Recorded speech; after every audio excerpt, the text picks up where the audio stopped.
టీజీ5 ప్రేక్షకులందరికీ ఉగాది శుభాకాంక్షలు. సో తెలుగు వారందరికీ కూడా ఉగాదితోనే కొత్త సంవత్సరం అనేది ప్రారంభమవుతుంది.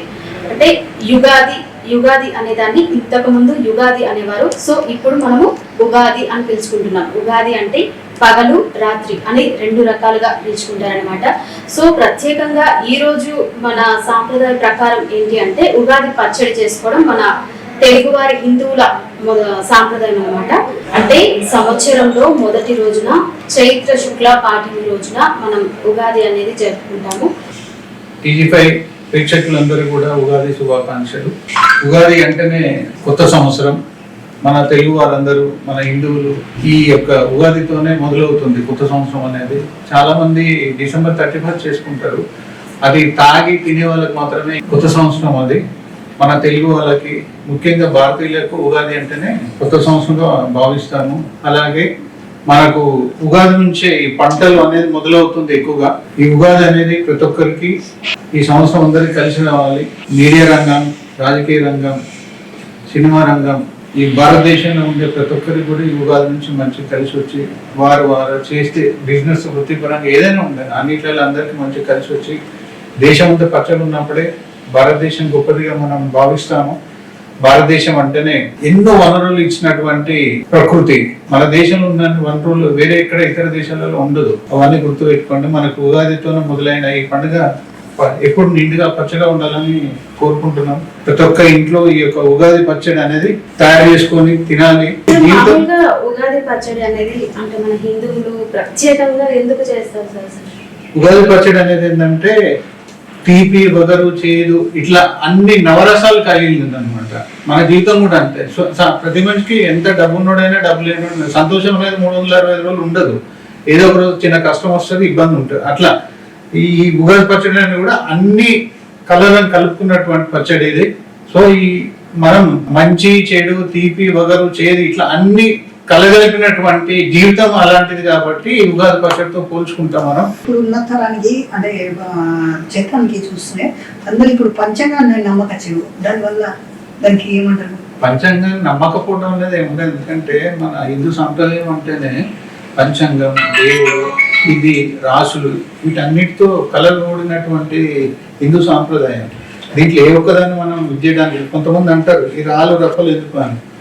దాంట్లో ఒక అర్థం ఉంది, పెట్టుకుంటున్నాం. ఉట్టి ఎవరు పెట్టుకోరు కదా, లక్షలు పెట్టి రాళ్ళని పెట్టుకోరు కదా.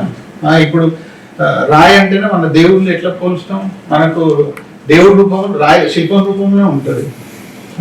దాంట్లో జీవం ఉందంటే జీవం ఉంది కాబట్టి కదా, దేవుడు ఉన్నాడు కాబట్టి కదా సృష్టి. ఇప్పుడు గాలిగా అనిపిస్తుందా? ఇట్లా దేవుడు లేడని చెప్పొద్దు, ఇట్లా రాళ్ళు రప్పలు అని చెప్పొద్దు. ఇప్పుడున్న జనరేషన్ అయితే చాలా మంది అయితే ఈ జాతకాలు నమ్మడము అవి అనేది వదిలేస్తున్నారు. వాళ్ళకి మీరు ఏం చెప్తారు? అంటే వాళ్ళ జాతకాలు నమ్మరు, వాస్తు నమ్మరు. అంటే ఎట్లయిపోయిందంటే రాను హిందూ సాంప్రదాయము ఒక మూఢనమ్మకం లాగాను ఇంకా ఏదో ఆర్టిఫిషియల్ దానికి అలవాటు పడుతున్నారు. అంటే మనకి పురాణంలో ఒక ఇల్లు కడితే ఎట్లుండేది? ఇల్లు మధ్యలో ఓపెన్ ఉండేది. అంటే గాలికి వెలుతురికి ఇబ్బంది లేకుండా ఉండేది. చుట్టూ 4 రూమ్లు ఉండేది. మొదటి దర్వాజా నుంచి చివరి దర్వాజాకు మధ్యలో కనిపిస్తారు. అక్కడ నుంచినా ఇక్కడ నుంచినా కనిపిస్తారు. ఎందుకు? అది వాస్తు ప్రకారం. అంటే ఈ ప్లస్ ఏదైతే ఉంటుందో ఎక్కడి నుంచి అయినా గాలి వస్తే అట్లా వెళ్ళిపోవాలి. అంటే అప్పుడు ఆ ఇంట్లో జీవం ఉంటుంది. జీవం అంటే ఆ ఇంట్లో నివసించే ప్రతి మనిషి వాళ్ళ జీవితాల్లో అన్ని కూడా పాజిటివ్ గా ఉంటుంది. ఇప్పుడు కడుతున్న వాళ్ళు ఏమైపోయింది, సిటీలో చూడండి మంచి పొలాలు తీసేసి అపార్ట్మెంట్లు కడుతున్నారు, బిల్డింగ్లు కడుతున్నారు. బిల్డింగ్ కి గ్యాప్ లేకుండా పోతుంది. గాలి ఎక్కడి నుంచి వస్తుంది? ఆ జీవం మనం తాగే నీళ్ళలో జీవం ఉంటుంది. గమనించారు ఎవరైనా? జీవం ఉంటుంది. అటువంటి జీవం ఉన్న నీళ్ళని తాగితేనే మనం జీవిస్తున్నాం ఎక్కువ కాలం. ఇప్పుడు నీళ్ళలో జీవం లేని తాగిన వేస్ట్ అయిపోతుంది. ఎందుకంటే ఇప్పుడు మొత్తం గాలి కలుషితం అయిపోయింది, నీరు కలుషితం అయిపోయింది. మనం తినే ప్రతి ఫుడ్ ఏదైతే తింటాం ప్రతిదీ కలుషితం అయిపోయింది.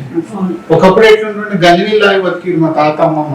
గంజినీళ్ళు లాగి బతికిరు. ఎంత గట్టుకునేటోళ్ళు 90 ఏళ్ళకి తక్కువ ఎవరు చనిపోకపోతుంది. ఇప్పుడున్న వాళ్ళు మనం తిండిలో జీవం లేదు. 30 ఏళ్ళకి 25 ఏళ్ళకి 20-25 ఏళ్ళు ఉన్నకి హార్ట్ అటాక్. మా తాతల కాలంలో అసలు హార్ట్ అటాక్ అంటేనే తెలియదు. అలాంటిది మనం రాను సంస్కృతి అనేది తగ్గిపోతుంది. సో తెలుగు వాళ్ళందరూ కూడా ఈ సంస్కృతికి జీవం పోసి మళ్ళీ ఆ సంస్కృతిని పాత దానిలోకి వెళ్దాం, పాత పద్ధతులను మనం పాటిద్దాం. మన పండుగల్ని దేవుడు సృష్టించేటప్పుడు కొన్ని పెట్టాడు, ఈ పండగ ఇది చేయాలి, ఈ పండగ ఇది చేయాలి అని చెప్పి. ఆ పండుగలకు వాటికి విలువ ఉంది, ఆ కాలాలను విభజించింది కూడా అందుకే.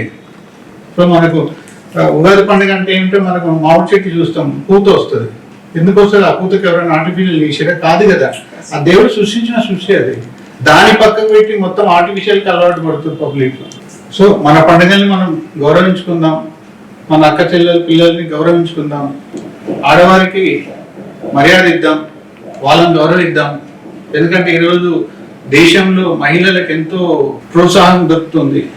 అంటే దేనిలో కూడా తక్కువ లేరు మహిళలు, వాళ్ళు ఏ రంగంలోనైనా సాధించగలుగుతారు అనేది మనం చూస్తున్నాం. ఇప్పుడు ఫ్లైట్లు నడుపుతున్నారు, షిప్లు నడుపుతున్నారు, రైలు నడుపుతున్నారు, మెట్రో రైలు నడుపుతున్నారు.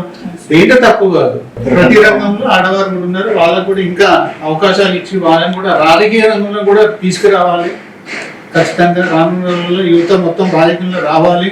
లేకపోతే మన సమాజం చూస్తూనే ఉన్నాం ఏం జరుగుతుంది, ఎట్లా జరుగుతుంది అనేది. సో యువత రాజకీయాలకు రావాలి. ఈ పండుగ సందర్భంగా ప్రతి ఒక్కరూ రాజకీయాలకు రావాలి. వాళ్ళు చేసే వృత్తిలో ప్రతి ఒక్కరు మంచిగా ఉండాలని కోరుకుంటూ ఉగాది శుభాకాంక్షలు తెలియజేస్తున్న టీవీ5 వీక్షకులకు జై శ్రీరామ్, భారత్ మాతాకి జై. సో చూసారు కదండి, ఈ రోజు ఉగాది పండుగ రోజు అయితే మా TG5 టీం మొత్తం కలిసి మేము ఎంతో చాలా అంటే చాలా సంతోషంగా ఈ ఉగాది పండుగను అయితే జరుపుకున్నాం. సో మీరు కూడా మీ ఇంట్లో కూడా ఇలాంటి ఈ పండుగ జరుపుకొని హ్యాపీగా ఉండాలని మనస్ఫూర్తిగా కోరుకుంటున్నాం. మరొకసారి TG5 ప్రేక్షకులందరికీ ఉగాది శుభాకాంక్షలు.